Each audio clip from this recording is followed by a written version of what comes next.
Hi guys, another day, another menu lah untuk saya racun korang. So hari ni Fatih rasa Fatih macam nak makan something yang crispy-crispy lah. Tapi apa yang best Nak tahu apa yang best? Jom ikut Fatih, kita tengok apa yang paling best lah. Let's go.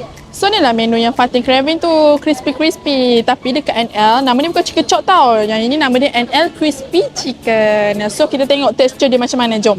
So dalam satu plate ni, kalau korang tengok, kita akan bagi korang coleslaw, sauce black pepper, fries dan juga the main dish kita kat sini adalah crispy chicken.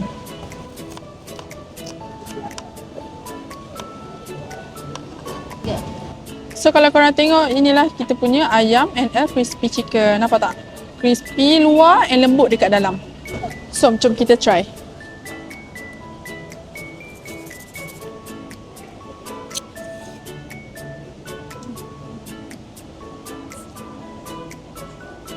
So rasa dia samalah macam korang tengok ni. Dia crispy dekat luar and dalam dia punya ayam sangat lembut.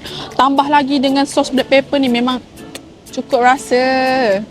So korang, kalau korang rasa macam mengidam something yang macam western, yang crispy-crispy kan, korang boleh try NL Crispy Chicken. Murah je satu plate ni, korang boleh makan sampai 2 orang tau, size macam ni. Dijamin kenyang. So korang jangan lupa try. Jumpa kat NL.